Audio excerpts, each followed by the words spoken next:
Hello, this is Bob Baker. Thanks for taking a few minutes to watch this video on music marketing trends and technology advancements for 2011. Yes, I know it's just the end of 2010, but it's a great time to take a look forward of some things that are happening now and some things that will be continuing to evolve in the next year or so, and things you need to be aware of to help promote and market your music better. A couple things before I continue with the presentation. One is that this is not going to be a comprehensive, in-depth overview of every one of these things I'm going to touch on. I basically want to make you aware of some things, give you a little bit of information about them, and then move on to the next subject so the video doesn't get too long. Also, this is a 10-page PDF file that I'll be going through here on this video, and I'm making the download available for it. So depending on where you're watching it, if you're watching it on my blog, there should be a link right there on that post to the PDF file. If you're watching it on YouTube, it should be in the description. You may have to expand it under the video to get the link to the PDF file. Otherwise, go to musicpromotionblog.com and search through the December 2010 posts for the current one if you're watching it somewhere else where someone maybe has embedded it on their site, which I encourage that. It's good to share this stuff. And also just want to make you aware that I am using this as a number of free things that I'm giving away this month to sort of create awareness for my music marketing mentorship program, something new that I'm going to be launching in January of 2011. And I've given away some audio files and some reports also. So again, check out musicpromotionblog.com for some of those freebies that I've been giving away. But let's go on to a few trends and new technologies that you should know about. The first one is something I only discovered in the past month or so, but it's QR codes. If you're not aware of what these are, it's really good to educate yourself on this because I think you're going to be seeing this more and more. But basically that black and white image on the left-hand side is an example of a QR code. The history of these, they apparently are pretty popular in Japan, and I think that's where they started, where actually these images were used on parts in like factories, and I think they used them to keep control of their, or keep track of their inventory, and they would scan these things in, similar to the way they do groceries at grocery stores. You know, they scan the barcode, but these QR codes are a peculiar type of barcode, and they are read by apps that can read them. And so there's a growing number of free apps that are available for the iPhone and the Android and any kind of mobile device that has, I guess, a camera lens that can view images. You scan these QR codes, and what they do is they tell the phone to do something. The most common thing is it will take you to a specific web site.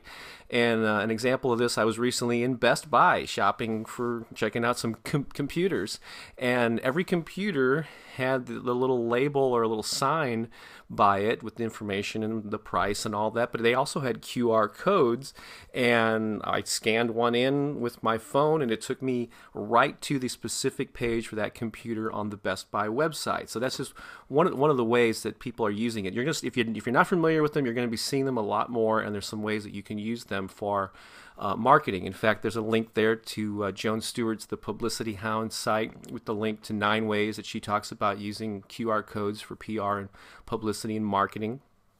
And actually the QR code that I've got on this page, if you scan that in, it will take you directly to the page for my music marketing mentorship program. See how this works? So how could you use this for music marketing? Well, there are probably some bands are starting to use them, and I'm sure there'll be a lot more creative ways to use them. But let's say you give out stickers, buttons, business cards that have these codes on them, and if a fan has the free app on their phone that they can scan it in, and maybe it'll take them directly to like a special secret page on your website where they can download some free songs. There are probably many ways to use them, but just keep these things in mind. Also, I've got a couple links here to this thing called Google Goggles. If you have the free Google app on your iPhone or your Android phone, you may already be familiar with this, but the latest upgrade of the free Google app has this thing called Google Goggles that has image recognition.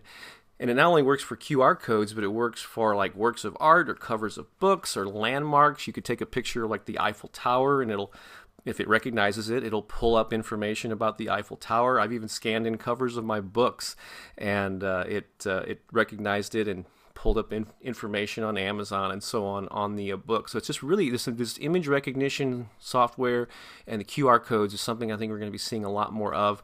And the little eye candy logo there is just one of the free apps that you can use to read these QR codes. It's something to be aware of. Another thing kind of related to this, near field communications, NFC technology. And basically, think of this sort of like a way that wireless works in your home, or maybe like a Bluetooth. If you have a Bluetooth earpiece that's connected wirelessly to your phone, it's basically technology that can pick up a signal from something at very close range, which is why they call it near field communications. And they're starting, this is something I think we're going to be seeing more too. At the bottom there's an image from a company that's using this in kind of a unusual way, but it's kind of cool when you really think about it. But they make tombstones and they embed them with computer chips. And so someone could, I guess, go up to a tombstone, and if their phone can read the chip, it actually pulls up information about that person, their life story, their biography, maybe videos of them. I mean, that's kind of a cool use, really, when you think about it.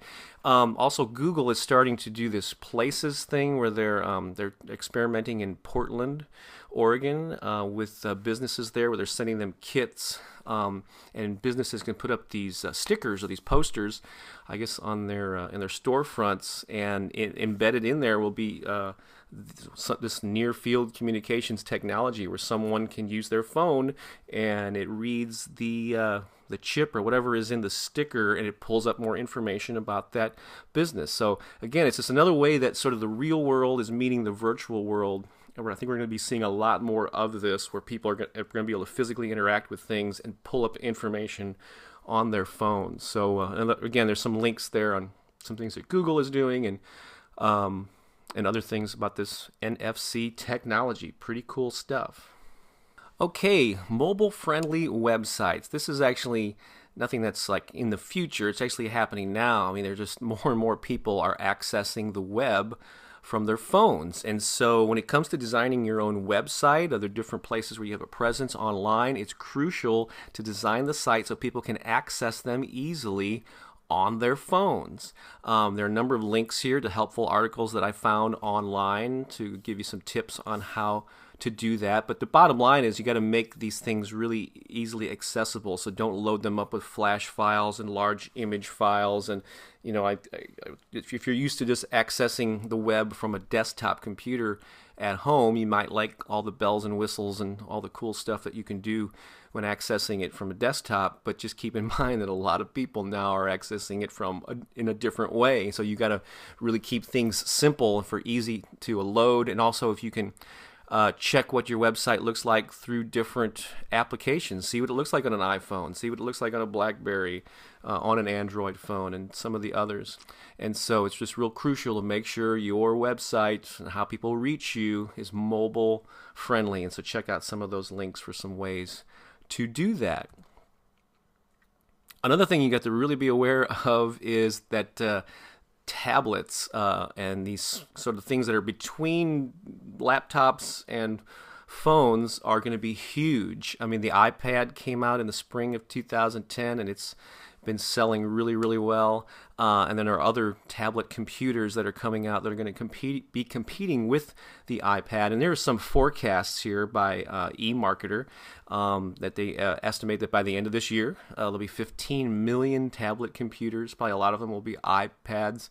They're estimating 43 million sold in 2011 and 81 million sold in 2012. Of course, these are forecasts, but they're based on consumer trends, and so in addition to being mobile phone friendly, you want to be tablet friendly too, and maybe even look into the opportunities to design apps for these things too.